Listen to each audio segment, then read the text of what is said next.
Yayo, vous êtes les bienvenus à la chaîne YouTube École de Sagesse. Je m'appelle Loza, je suis originaire du Cameroun. La signification de mon prénom est Pierre Précieuse. Je présente l'émission Les élites africaines. Cette émission a pour but premièrement de rendre visibles les élites africaines résidant aussi bien en Afrique qu'à l'étranger et deuxièmement à renforcer la confiance en soi du peuple noir. C'est une méthode didactique pour contrecarrer l'un des objectifs du colonialisme qui consiste à faire croire aux peuples colonisés qu'ils ne sont ni civilisés, ni intelligents, etc.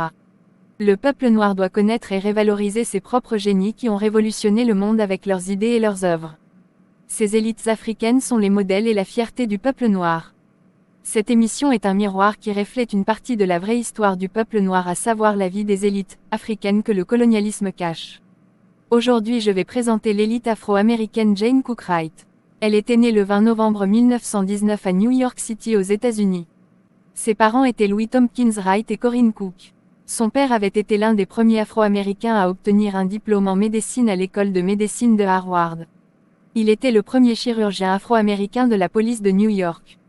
Le grand-père de Jane, le docteur CEAH Ketchum Wright, était né esclave et avait par la suite obtenu son diplôme en médecine à l'école de Meharry. Elle était l'aînée et avait une petite sœur. Jane avait fréquenté des écoles privées à New York. Elle avait obtenu en 1942 une licence en art au Smith College de Northampton. En 1945, elle avait obtenu le diplôme et le doctorat en médecine à l'école de médecine de New York. Entre 1945 et 1946, elle avait terminé sa formation en médecine à l'hôpital Bellevue de New York. Elle épousa en 1947 l'avocat David D. Jones Jr. Le père de Jane avait créé le centre de recherche sur le cancer à l'hôpital de Harlem.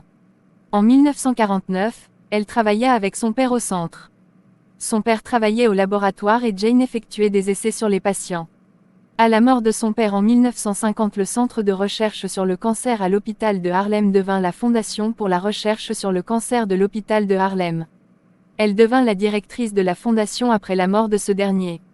C'était en la même année qu'elle commença à faire des recherches sur le cancer. Elle avait apporté de nombreuses améliorations au traitement par chimiothérapie, lorsqu'elle travaillait encore avec son père. Par exemple, Jane traitait les sarcomes, les leucémies et les lymphomes à l'aide des agents de moutarde azotée.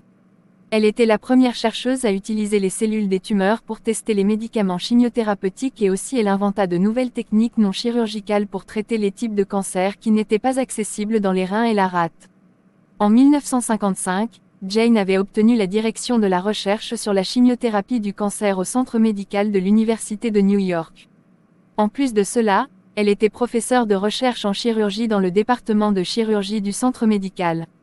En 1964, elle était la seule femme et la seule personne noire comptant parmi les 7 fondateurs de la Société américaine d'oncologie clinique. Toujours dans la même année, elle reçut la nomination en tant que membre de la commission présidentielle sur les maladies cardiaques, le cancer et les accidents vasculaires cérébraux. De 1966 à 1970, elle travaillait au Conseil consultatif du Centre national du cancer. En 1967, Jane devint professeure de chirurgie à l'école de médecine de New York. En 1971, elle occupa le poste de présidente de la New York Cancer Society. Jane avait fait 44 ans de carrière et avait pris sa retraite en 1987 en tant que professeure émérite au New York Medical College. Jane était un médecin et une chercheuse en cancérologie dont les recherches sur la chimiothérapie du cancer ont apporté de grandes révolutions dans la médecine moderne. Le Dr Jane Cook Wright était décédée le 19 février 2013 à Gutenberg aux États-Unis à l'âge de 94 ans. Leçon à tirer, Jane Cook Wright était chercheuse dans le domaine médical, inventeur et humaniste.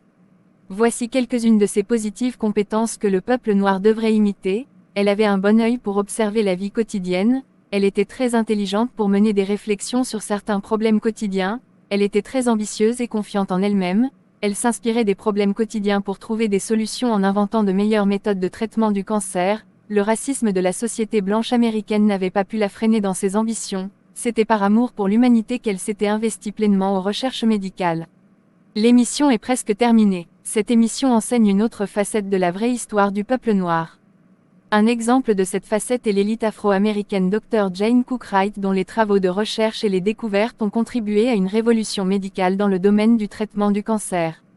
Le colonialisme a toujours présenté le peuple noir comme étant un sous-peuple, sans intelligence alors que le monde moderne est influencé par les connaissances et valeurs culturelles africaines. Par conséquent, le colonialisme est un instrument de désinformation dont l'un des objectifs principaux est de déformer par différentes stratégies l'histoire du peuple noir. Ces stratégies sont par exemple l'école, la politique, les médias, les religions importées, etc. Pour clôturer, je vous présente mes meilleurs vœux pour cette semaine à travers une photo de Dablo, puis cette citation de l'anticolonialiste Frantz Fanon originaire de la Martinique. Je cite: « Voici des siècles que l'Europe a stoppé la progression des autres hommes et les a asservis à ses desseins et à sa gloire, des siècles qu'au nom d'une prétendue aventure spirituelle, elle étouffe la quasi-totalité de l'humanité. Regardez-la aujourd'hui basculer entre la désintégration atomique et la désintégration spirituelle. » Fin de citation. Le peuple africain doit être conscient qu'il doit se débarrasser de toute forme d'aliénation ou de prison provenant du colonialisme. C'est son devoir de révaloriser ses valeurs culturelles et même ses élites. Comment se fait-il qu'à l'école par exemple le programme scolaire enseigne très peu sur les élites africaines ou que dans les publicités on parle très peu des inventions africaines ou que dans la majorité des nations africaines les langues coloniales sont établies comme langues administratives, etc. Le peuple noir doit être conscient qu'il existe un mécanisme naturel que l'on appelle l'autorégénération. Ce mécanisme est observé aussi bien dans le règne végétal que dans le règne humain et le règne animal. L'autorégénération vient après une période de destruction, etc. Symboliquement, le colonialisme et toutes ses pratiques sont à considérer comme la destruction, l'impureté, la plaie, etc. Pendant que toutes les formes de lutte du peuple noir pour se débarrasser du colonialisme et de ses pratiques symbolisent le mécanisme d'autorégénération. Ainsi, c'est un devoir et un droit naturel du peuple noir de se débarrasser de toutes les pratiques destructives du colonialisme. Alors le peuple noir ne doit pas cesser de se révolter contre toutes les pratiques destructives ou coloniales des nations impérialistes. Dans le règne végétal, lorsque par exemple un feu de brousse brûle une forêt, une grande partie de la végétation est détruite.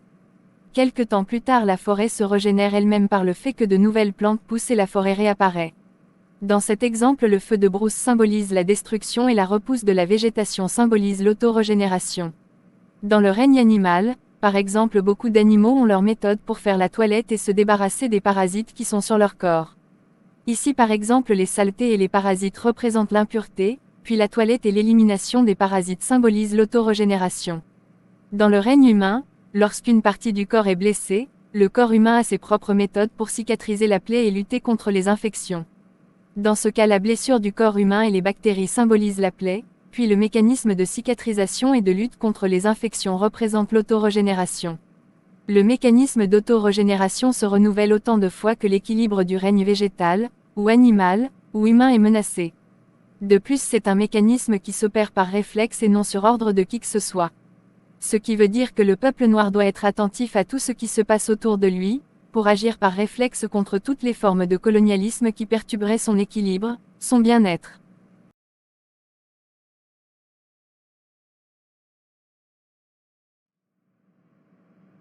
Très chers abonnés, merci pour votre attention et veuillez partager cette vidéo au maximum à vos contacts pour l'instruction de plusieurs. Eiso, au revoir.